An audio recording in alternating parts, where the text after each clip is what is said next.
आज का हमारा बहुत ही सुंदर विषय है कि जैसी दृष्टि वैसी सृष्टि।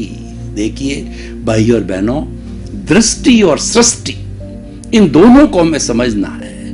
पहले हम सृष्टि को समझें। सृष्टि का अर्थ होता है दुनिया, पर्यावरण, कॉस्मोस, जगत, संसार, पृथ्वी, ये सब इसके पर्यायवाची है।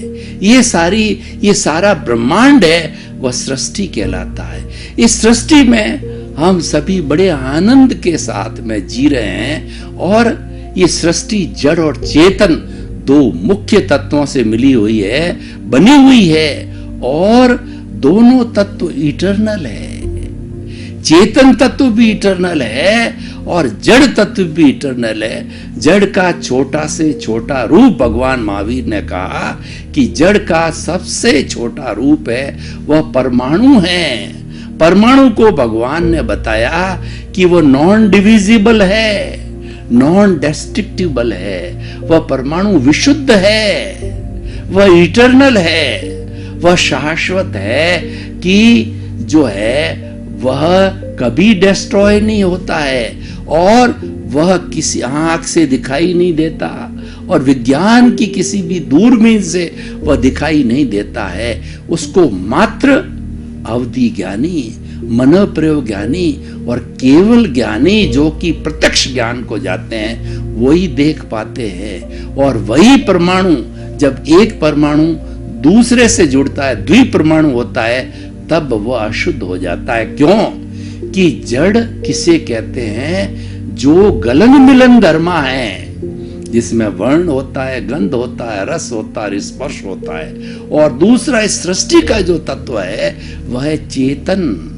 चेतन अजर है, अमर है। असंख्य चेतनामय परमाणुओं के पिंड को हम चेतना कहते हैं। चेतना के गुण लक्षण अलग है, जड़ के गुण लक्षण अलग है। जड़ कभी भी चेतन नहीं होता, चेतन कभी भी जड़ नहीं होता है, दोनों का मिश्रण हो जाता है। जड़ के अंदर देखिए, आज हमारे जितने भी वैज्ञानिक हैं जो भौतिक जगत पर काम करते हैं, उन्होंने 116 तरह के सब्सटेंसेस को जो है खोज निकाला है, उन्होंने आविष्कार किए हैं उसके, और वो एक दूसरे से मिलते रहते हैं, टूटते हैं, जुड़ते हैं, टूटते हैं, जुड़ते हैं, और उसी से ये सारा संसार, मकान है, सड़कें हैं, रेलवे है, एरोप्लेन है, सारा संसार जो हमको 5 इंद्रियों से दिखाई देता, अनुभव किया जाता है, वह सारा जड़ तत्व से बना हुआ है। वह परमाणु से, उसके बाद अणु से, फिर स्कंद से ये सारा अष्टस्पर्शी बना है। तो ये सारी जड़ की बात हो गई है। और चेतन स्थायी तत्व है। चेतन भूत में, भविष्य में, वर्तमान के अंदर कोई भी उसका परिवर्तन नहीं होता है।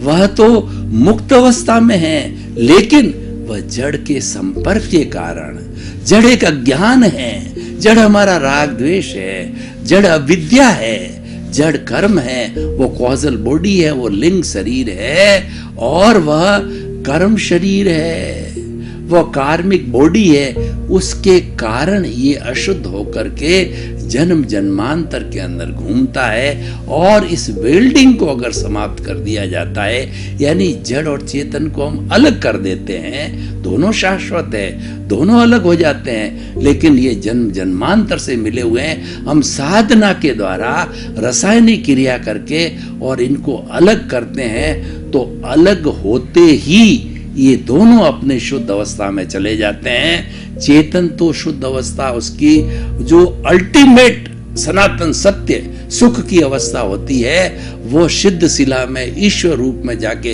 विराजमान हो जाते हैं। और ये जड़ तत्व हमारा चतुस्पर्शी है, वो वर्ण गंध रस स्पर्श वाला होता है, वह पंचभूतों में जाकर के शामिल हो जाता है और ये चक्र चलता रहता है।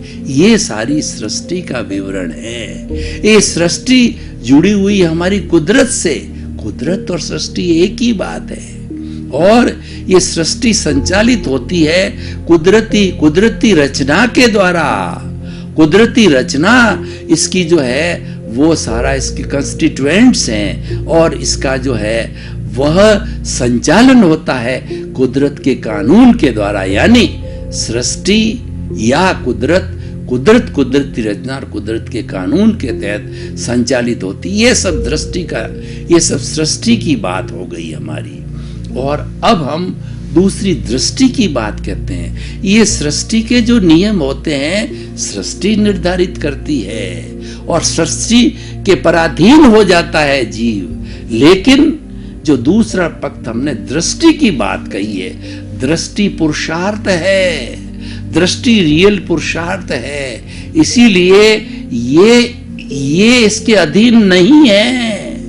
जो मैंने अभी सृष्टि की बात कही, कुदरत की बात कही है, कुदरत के अधीन जो है हमारी दृष्टि नहीं है।